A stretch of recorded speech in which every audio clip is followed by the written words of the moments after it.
శ్రీ సాయినాథాయ నమః. శ్రీ సాయి సచ్చరిత్రము 3వ రోజు పారాయణం. శనివారం 16, 17వ అధ్యాయం. బ్రహ్మజ్ఞానమును త్వరగా సంపాదించుట. గత అధ్యాయములో చోల్కర్ తన మొక్కు నెట్లు చెల్లించునో, బాబా దాని నెట్లు ఆమోదించునో చెప్పితిని. ఏ కొంచెమైనను భక్తి ప్రేమలతో నిచ్చిన దానిని ఆమోదించెదననియు, గర్వముతోనూ అహంకారముతోనూ ఇచ్చిన దానిని తిరస్కరించెదననియు బాబా కథలో నిరూపించెను. బాబా పూర్ణ సచ్చితానంద స్వరూపుడగుటచే కేవలం బాహ్యతంతును లక్ష్యపెట్టేవారు కారు. ఎవరైనా భక్తి ప్రేమలతో ఏదైనా సమర్పించినచో మిక్కిలి సంతోషముతో ఆత్రముతో దానిని పుచ్చుకొనివారు. నిజముగా సద్గురు సాయి కంటే ఉదార స్వభావులు, దయార్ద్ర హృదయులు లేరు. కోరికలు నెరవేర్చు చింతామణి, కల్పతరువు వారికి సమానము కావు. మనము కోరినదల్లా ఇచ్చు కామధేనువు కూడా బాబాతో సమానము కాదు. ఏలన అవి మనము కోరినవి మాత్రమే ఇచ్చును. కానీ సద్గురువు అచింత్యము, అనుపలభ్యము అయిన ఆత్మసాక్షాత్కారమును ప్రసాదించును. ఒకనాడొక ధనికుడు సాయిబాబా వద్దకు వచ్చి బ్రహ్మజ్ఞానమును ప్రసాదించుమని బతిమాలెను. ఆ కథ ఇచ్చట చెప్పుదును. సకలైశ్వర్యములు అనుభవించుచున్న ధనికుడొకడుండెను. అతడు ఇండ్లను, ధనమును, పొలములను, తోటలను సంపాదించాను. వానికి అనేక మంది సేవకులుండేవారు. బాబా కీర్తి వారి చెవులు పడగానే షిరిడీకి పోయి బాబా పాదములపై పడి బ్రహ్మజ్ఞానమును ప్రసాదించుమని బాబాను వేడుకొనదనని తన స్నేహితునితో చెప్పాను. తనకు వేరేమియూ వలదనియూ, బ్రహ్మజ్ఞానము పొందినచో తనకు మిక్కిలి సంతసము కలుగుననియూ చెప్పాను. ఆ స్నేహితుడిట్లనను, బ్రహ్మజ్ఞానమును సంపాదించుట అంత సులభమైన పని కాదు. ముఖ్యముగా నీ వంటి పేరాశ గలవానికి అది మిగుల దుర్లభము. ధనము, భార్యా బిడ్డలతో తేలి మునుగుచున్న నీ వంటి వానికి బ్రహ్మజ్ఞానము ఎవరిచ్చెదరు? నీవొక పైసైనా దానము చేయనివాడివే. నీవు బ్రహ్మజ్ఞానమునకే వెదుగునప్పుడు నీ కోరిక నెరవేర్చువారెవరు? తన స్నేహితుని సలహాను లక్ష్యపెట్టక రాను పోను టాంగాను బాడుకకు కట్టించుకొని అతడు షిరిడీకి వచ్చాను. మసీదుకు పోయి బాబాను చూచి వారి పాదములకు సాష్టాంగ నమస్కారము చేసి ఇట్లనెను, బాబా, ఇక్కడికి వచ్చిన వారికి ఆలస్యము చేయక బ్రహ్మమ్మను చూపెదరని విని నేనింత దూరము వచ్చితిని. ప్రయాణము చేయ నేను మిక్కిలి బడలితిని. మీరు బ్రహ్మజ్ఞానమును ప్రసాదించినచో నేను పడిన శ్రమకు ఫలితము లభించును. దానికి బాబా ఇట్లు బదులు చెప్పాను, నా ప్రియమైన స్నేహితుడా, ఆతురపడవద్దు. త్వరలో ఇప్పుడే నీకు బ్రహ్మమును చూపెదను. నాది నగర బేరమే కాని అరువు బేరము కాదు. అనేక మంది నా వద్దకు వచ్చి ధనము, ఆరోగ్యము, పలుకుబడి, గౌరవము, ఉద్యోగము, రోగ నివారణము మొదలగు ప్రాపంచిక విషయములనే అడుగుదురు. నా వద్దకు వచ్చి బ్రహ్మజ్ఞానము ఇవ్వమని అడుగువారు చాలా తక్కువ. ప్రపంచ విషయములు కావాలనని అడుగువారికి లోటు లేనే లేదు. పారమార్థిక విషయమై యోచించువారు మిక్కిలి అరుదు. కావున నీ వంటి వారు వచ్చి బ్రహ్మజ్ఞానము కావాలనని అడుగు సమయము శుభమైనది, శ్రేయోదాయకమైనది. కనుక సంతసముతో నీకు బ్రహ్మమును, దానికి సంబంధించిన వానినన్నిటినీ చూపెదను. ఇట్లని బాబా వానికి బ్రహ్మమును చూపుట మొదలెడెను. వానినక్కడ కూర్చుండమని ఏదో సంభాషణలోకి దించెను. అప్పటికాతడు తన ప్రశ్న తానే మరుచున్నట్లు చేశాను. ఒక బాలుని పిలిచి నందు మార్వాడి వద్దకు పోయి 5 రూపాయలు చేబదులు తెమ్మనను. కుర్రవాడి పోయి వెంటనే తిరిగి వచ్చి నందు ఇంటి వద్ద లేడనియు, వాని ఇంటి వాకిలికి తాళము వేసి ఉన్నదనియూ చెప్పాను. కిరాణా దుకాణదారు బాలా వద్దకు పోయి అప్పు తెమ్మని బాబా అనెను. ఈసారి కూడా కుర్రవాడు వట్టి చేతులతో తిరిగి వచ్చాను. ఇంతకిద్దరు ముగ్గురి వద్దకు పోగా ఫలితము లేకపోయాను. సాయిబాబా సాక్షాత్ పరబ్రహ్మవతారమే అని మనకి తెలియను. అయినచో 5 రూపాయలు అప్పు చేయవలసిన అవసరమేమి? వారికి అంత చిన్న మొత్తముతో ఏమి పని అని ఎవరైనా అడగవచ్చును. వారికి ఆ డబ్బు అవసరమే లేదు. నందు మరియు బాలా ఇంటి వద్ద లేరని వారికి తెలిసే ఉండును. ఇది ఎంతయు బ్రహ్మజ్ఞానము కోరి వచ్చిన వారి కొరకై జరిపించి యుందురు. ఆ పెద్ద మనిషి వద్ద నోటులు కట్టయుండెను. అతనికి నిజముగా బాబా వద్ద నుంచి బ్రహ్మజ్ఞానము కావలసి ఉన్నచో బాబా అంత ప్రయాసపడుచున్నప్పుడు అతడూరకే కూర్చుండడు.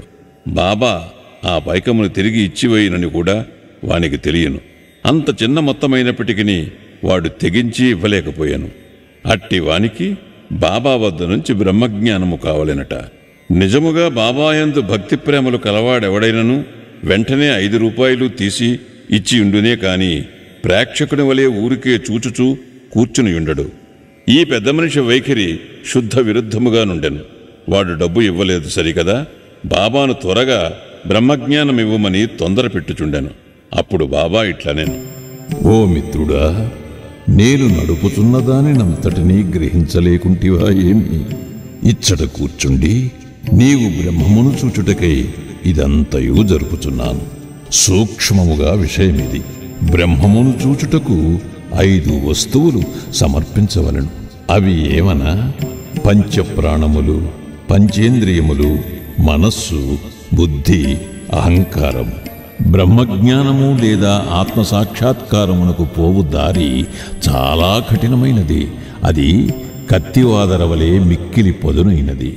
అట్లనుచు బాబా ఈ విషయమునకు సంబంధించిన సంగతులన్నీ చెప్పెను. వానిని క్లుప్తముగా ఈ దిగువ పొందుపరచితిమి. బ్రహ్మజ్ఞానము లేదా ఆత్మ సాక్షాత్కారమునకు యోగ్యత. అందరూ తమ జీవితములో బ్రహ్మమును చూడలేరు. దానికి కొంత యోగ్యత అవసరం. ముముక్షుత లేదా స్వేచ్ఛనందుటకు తీవ్రమైన కోరిక.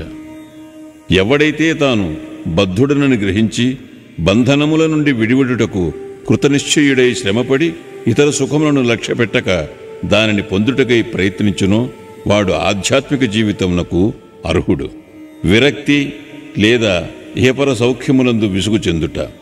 ఇహపరలోకములందు గల గౌరవములకు విషయములకు విసుగు చెందిన గాని పారమార్థిక రంగములో ప్రవేశించుటకు అర్హత లేదు. అంతర్ముఖత. మన ఇంద్రియములు బాహ్యమును చూచుటకే భగవంతుడు సృజించియున్నాడు. కనుక మనుష్యుడెప్పుడునూ బయటనున్న వానిని చూచును. కాని ఆత్మసాక్షాత్కారము లేదా మోక్షమును కోరువాడు దృష్టిని లోపలికి పోనిచ్చి లోలున్న ఆత్మను ఏకధ్యానముతో చూడవలెను. పాప విమోచన పొందుట. మనుష్యుడు దుర్మార్గ మార్గము నుండి బుద్ధిని మరలించనప్పుడు, తప్పులు చేయుట మాననప్పుడు, మనస్సును చెలింపకుండా నిలబెట్టలేనప్పుడు జ్ఞానము ద్వారా కూడా ఆత్మసాక్షాత్కారమును పొందలేడు. సరి అయిన నడవడి. ఎల్లప్పుడూ సత్యమును పలుకుచు, తపస్సు చేయుచు, లోన చూచుచు బ్రహ్మచారిగా నుండిన గాని ఆత్మసాక్షాత్కారము లభించదు. ప్రియమైన వాని కంటే శ్రేయస్కరమైన వానిని కోరుట.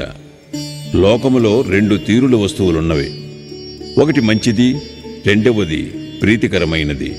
మొదటిది వేదాంత విషయములకు సంబంధించినది, రెండవది ప్రాపంచిక విషయములకు సంబంధించినది.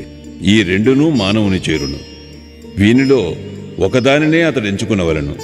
తెలివిగలవాడు మొదటి దానిని అనగా శుభమైన దానిని కోరును. బుద్ధి తక్కువవాడు రెండవ దానిని కోరును.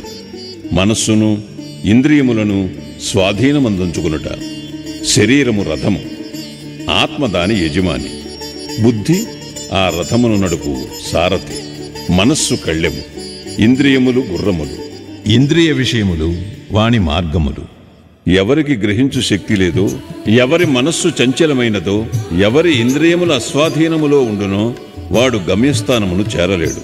చావు పుట్టుకుల చక్రములో పడిపోవును. ఎవరికి గ్రహించు శక్తి గలదో, ఎవరికి మనస్సు స్వాధీనమందున్నదో, ఎవరి ఇంద్రియములు స్వాధీనమందుండునో, ఎవడు తన బుద్ధిని మార్గదర్శిగా గ్రహించి తన మనస్సును పగ్గముతో లాగి పట్టుకొనగలడో వాడు తన గమ్యస్థానమును చేరగలడు, విష్ణుపదమును చేరగలడు. మనస్సును పావనము చేయుట.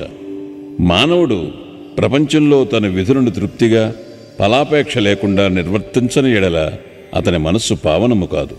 మనస్సు పావనము కానిదే అతడు ఆత్మసాక్షాత్కారము పొందలేడు. పావనమైన మనస్సులోనే వివేకము, వైరాగ్యము మొలకలెత్తి క్రమముగా ఆత్మసాక్షాత్కారమునకు దారితీయును. అహంకారము రాలిపోనిదే, లోభము నశించనిదే, మనస్సు కోరికలను విడిచిపెట్టనిదే ఆత్మసాక్షాత్కారమునకు అవకాశము లేదు. దేహమే నేననుకునుట గొప్ప భ్రమ. ఈ అభిప్రాయమందు అభిమానముండుటయే బంధమునకు కారణము. నీవు ఆత్మసాక్షాత్కారమును కాంక్షించినచో ఈ అభిమానమును విడువవలను. గురువు యొక్క ఆవశ్యకత. ఆత్మజ్ఞానము మిక్కిలి సూక్ష్మము గూఢము అయినది. ఎవ్వరైనను తమ స్వశక్తిచే దానిని పొందుట కాశించలేరు. కనుక ఆత్మసాక్షాత్కారము పొందిన గురువు సహాయము మిక్కిలి అవసరము. గొప్ప కృషి చేసి శ్రమించి ఇతరులివ్వలేని దానిని అతి సులభముగా గురువు నుండి పొందవచ్చును. వారా మార్గమందు నడిచి ఉన్నవారు కావున శిష్యుని సులభముగా ఆధ్యాత్మిక ప్రగతిలో క్రమముగా ఒక మెట్టు మీద నుంచి ఇంకొక పైమెట్టునకు తీసుకుని పోగలరు.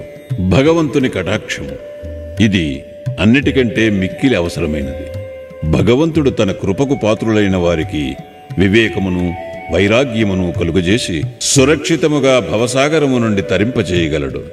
వేదములు అభ్యసించుట వల్ల గాని, మేధాశక్తి వల్ల గాని, పుస్తక జ్ఞానము వల్ల గాని ఆత్మానుభూతి పొందలేరు. ఆత్మ ఎవరిని వరించునో వారే దానిని పొందగలరు. అట్టివారికే ఆత్మ తన స్వరూపమును తెలియజేయునని కఠోపనిషత్తు చెప్పుచున్నది. ఈ ప్రసంగము ముగిసిన పిమ్మట బాబా ఆ పెద్ద మనిషి వైపు తిరిగి, అయ్యా, నీ జేబులో బ్రహ్మము 50 5 రూపాయల నోట్ల రూపముతో నున్నది. దయచేసి దానిని బయటకు తీయుము. ఆ పెద్ద మనుష్యుడు తన జేబు నుంచి నోట్ల కట్టను బయటికి తీశాను. లెక్క పెట్టగా సరిగ్గా 25 10 రూపాయల నోట్లుండెను. అందరూ మిక్కిలి ఆశ్చర్యపడేది. బాబా సర్వజ్ఞతను చూచి వాని మనస్సు కరిగెను. బాబా పాదములపై పడి వారి ఆశీర్వాదమునకై వేడెను. అప్పుడు బాబా ఇట్లనెను, నీ బ్రహ్మపు నోట్ల కట్టలను చుట్టిపెట్టు. నీ పేరాశను లోభమును పూర్తిగా వదలనంత వరకు నీవు నిజమైన బ్రహ్మమును చూడలేవు. ఎవరి మనస్సు ధనమందు, సంతానమందు, ఐశ్వర్యమందు లగ్నమయ్యున్నదో వాడా అభిమానమును పోగొట్టుకొనంత వరకు బ్రహ్మమునెట్లు పొందగలడు? అభిమానమనే భ్రమ ధనమందు తృష్ణ, దుఃఖమను సుడిగుండము వంటిది. అది అసూయ అహంభావమను మొసళ్లతో నిండియున్నది. ఎవడు కోరికలు లేనివాడో వాడు మాత్రమే ఈ సుడిగుండమును దాటగలడు. పేరాశయు బ్రహ్మజ్ఞానమును ఉత్తర దక్షిణ ధ్రువములు వంటివి. అవి శాశ్వతముగా ఒకటికొకటి బద్ధ వైరము గలవి. ఎక్కడ పేరాశ గలదో అక్కడ బ్రహ్మము గూర్చి ఆలోచించుటకు గాని దాని ధ్యానమునకు గాని తావులేదు. అట్లయినచో పేరాశ గలవాడు విరక్తిని మోక్షమును ఎట్లు సంపాదించగలడు? లోభికి శాంతి గాని సంతుష్టి కాని దృఢ నిశ్చయము గాని ఉండవు. మనస్సునందు ఏమాత్రము పేరాశయున్నను సాధనలన్నీయూ నిష్ప్రయోజనములు. ఎవడు ఫలాపేక్ష రహితుడు కాడు, ఎవడు ఫలాపేక్ష కాంక్షను విడువడు, ఎవనికి వాని యందు విరక్తి లేదో అట్టివాడు గొప్ప చదువరి అయినప్పటికీ వాని జ్ఞానమెందుకు పనికిరానిది. ఆత్మసాక్షాత్కారము పొందుటకు ఇది వానికి సహాయపడదు. ఎవరు అహంకార పూరితులు, ఎవరింద్రియ విషయముల గూర్చి ఎల్లప్పుడూ చింతించెదరో వారికి గురుబోధలు నిష్ప్రయోజనములు. మనస్సును పవిత్రమనర్చుట తప్పనిసరి అవసరం. అది లేనిచో మన ఆధ్యాత్మిక ప్రయత్నములన్నీ ఆడంబరము డాంబికము కొరకు చేసినట్లగును. కావున దేనిని జీర్ణించుకొనగలడో, దేనిని శరీరమునకు పట్టించుకొనగలడో దానినే వాడు తీసుకొనవలెను. నా ఖజానా నిండుగా ఉన్నది. ఎవరికి ఏది కావలసినా దానిని వారికివ్వగలను. కాని వానికి పుచ్చుకుని యోగ్యత కలదా లేదా అని నేను మొదట పరీక్షించవలెను. నేను చెప్పిన దానిని జాగ్రత్తగా విన్నచో నీవు తప్పక మేలు పొందెదవు. ఈ మసీదులో కూర్చుని నేను ఎప్పుడూ అసత్యములు పలుకను. ఒక అతిథిని ఇంటికి పిలిచినప్పుడు ఇంటిలోని వారు, అక్కడున్నవారు, స్నేహితులు, బంధువులు కూడా అతిథితో పాటు విందులో పాల్గొందురు. కావున అప్పుడు మసీదులో ఉన్నవారందరూ బాబా ఆ పెద్ద మనుషునకు చేసిన ఈ ఆధ్యాత్మిక విందులో పాల్గొనిరి. బాబా ఆశీర్వాదములను పొందిన పిమ్మట అచ్చట ఉన్నవారందరూ ఆ పెద్ద మనిషితో సహా మిక్కిలి సంతోషముతో సంతుష్టి చెందినవారే వెళ్ళిపోయారు. బాబా వారి వైశిష్టం.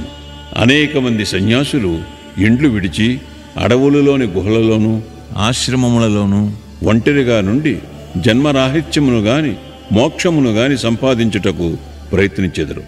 వారితరుల గూర్చి ఆలోచించక ఆత్మానుసంధానమందే మునిగి యుందురు. సాయిబాబా అట్టివారు కారు. బాబాకు ఇల్లు గాని భార్య గాని సంతానము గాని బంధువులు గాని లేరు. అయినప్పటికీ వారు సమాజములోనే ఉండేవారు. బాబా 4-5 నుండి భిక్ష చేసి ఎల్లప్పుడూ వేప చెట్టు కిందనే కూర్చునిడేవారు. లౌకిక విషయములందు మగ్నులైన జనులకు ఈ ప్రపంచములో నెట్లు ప్రవర్తించవలెనో బోధించుడివారు. ఆత్మసాక్షాత్కారము పొందిన పిమ్మట కూడా ప్రజల క్షేమమునకై పాటుపడు సాధువులు, యోగులు మిక్కిలి అరుదు. అట్టివారిలో శ్రీ సాయిబాబా ప్రథమగణ్యుడు. కనుక హేమండ్ పంత్ ఇట్లు చెప్పాను: ఏ దేశమునందు సాయిబాబా అను ఈ అపూర్వము అమూల్యము అయిన పవిత్ర రత్నము పుట్టినదో ఆ దేశము ధన్యము. ఏ కుటుంబములో వీరు పుట్టిరో అదియూ ధన్యము. ఏ తల్లిదండ్రులకు వీరు పుట్టిరో వారు ధన్యులు. 16-17 అధ్యాయములు సంపూర్ణము. సద్గురు శ్రీ సాయినాథార్పణమస్తు. శుభం భవతు.